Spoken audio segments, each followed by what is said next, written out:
Olá, que bom ter você por aqui. Vamos pensar numa coisa. O que o Superman e a fé cristã poderiam ter em comum? Parece uma pergunta estranha, né? Mas a resposta é muito mais do que se imagina. Hoje, a gente vai mergulhar na análise de um livro fascinante que explora o universo da DC Comics para encontrar metáforas espirituais surpreendentes.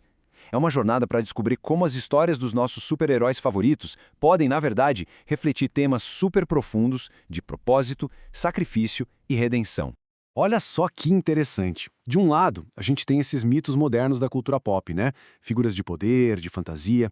Do outro, princípios cristãos, atemporais, que guiam a vida de milhões de pessoas. A premissa central da fonte que a gente está analisando é justamente essa, a conexão entre esses dois mundos que parecem tão distantes. Imagina só, um devocional de 40 dias que usa as narrativas dos heróis mais icônicos do mundo para iluminar jornadas espirituais. É uma ponte que, nossa, é totalmente inesperada, mas que acaba revelando umas camadas de significado que muitas vezes passam batido. Ok, vamos mergulhar nisso. E a análise do livro começa, como não podia deixar de ser, com o herói mais emblemático de todos, o Super-Homem. A ideia fundamental aqui é que a história dele serve como um arquétipo poderosíssimo para a figura do Salvador, um paralelo bem direto com a figura de Cristo.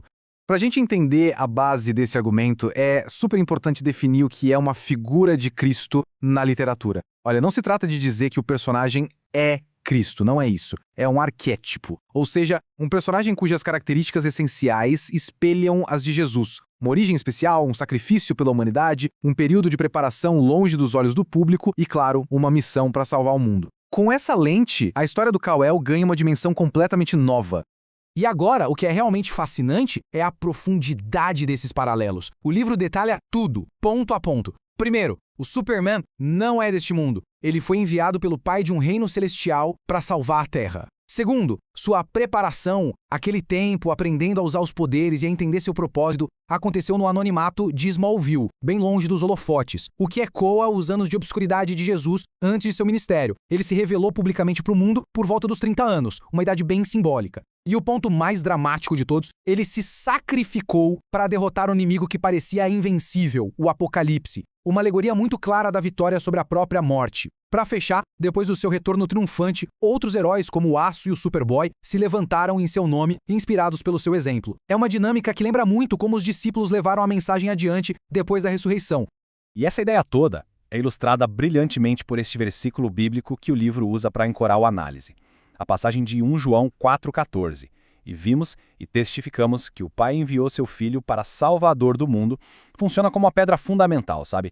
Ela encapsula perfeitamente essa ideia de um Salvador enviado, de uma missão divina que, segundo o livro, encontra um eco poderoso na jornada do último filho de Krypton.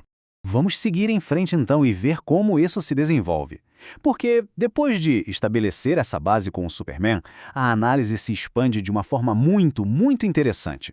O livro passa a explorar como as vidas complexas, as falhas e as dores de outros heróis podem servir como espelhos para as nossas próprias lutas, tanto espirituais quanto humanas. É aqui que a conexão se torna ainda mais pessoal. E o primeiro exemplo é o Batman. A análise aqui foca no peso do legado da família Wayne. E veja bem, não é só uma história de origem sobre a morte dos pais, é uma genealogia. O livro traça uma linha desde Solomon Wayne, que, com seu desejo de modernizar Gotham, embora bem intencionado, acabou criando as condições de marginalização que geraram a criminalidade que o Bruce combate hoje.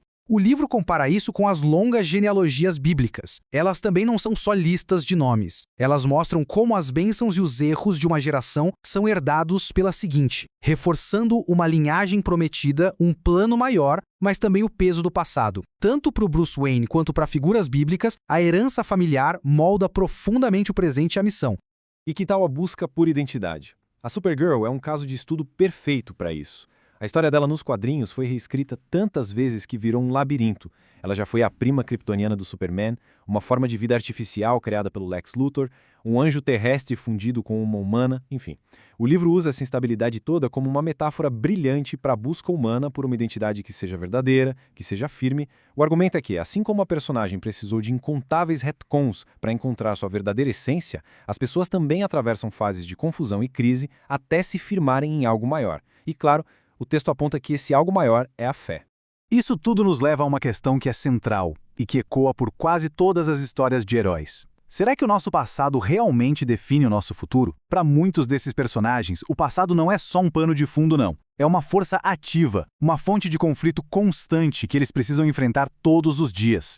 Vamos pegar a Ravena e o Ciborgue, por exemplo. Ambos carregam o fardo esmagador de suas origens. A Ravena é filha de um demônio interdimensional, o Trigon, e passou a vida inteira treinando para suprimir a escuridão dentro de si. Já o Ciborgue foi transformado em máquina pelo próprio pai para salvar sua vida depois de um acidente trágico. Uma decisão que nasceu da ambição científica e do desespero. O livro usa esses exemplos super fortes para argumentar que a nossa origem, seja ela um trauma de família ou uma linhagem demoníaca, não precisa ditar nosso destino. A verdadeira jornada heróica é essa luta constante para ser mais do que aquilo de onde viemos.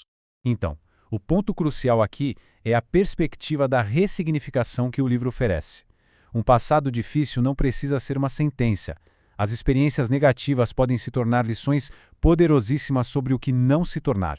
A ideia de um pai celestial pode preencher o vazio deixado por pais terrenos que foram falhos ou ausentes. O perdão é apresentado não como um sentimento que simplesmente acontece, mas como uma decisão, uma escolha consciente que nos liberta das correntes do passado. No fim, a mensagem é inspiradora e muito clara. Importa muito menos como a jornada começa e infinitamente mais como se escolhe terminá-la. Com isso, a análise faz uma transição fundamental. O objetivo final do livro não é ficar só na autorreflexão. O convite é para que quem está lendo saia da introspecção e parta para a ação. Uma ação com propósito no mundo. É um espelho exato da jornada dos heróis, que saem de suas crises pessoais para, enfim, cumprir suas verdadeiras missões.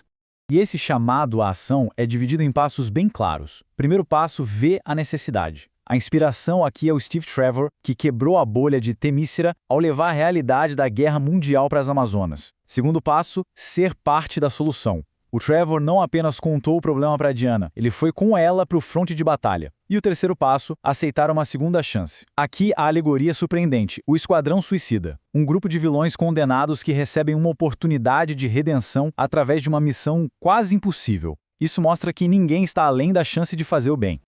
A metáfora final proposta no livro é visualmente muito poderosa.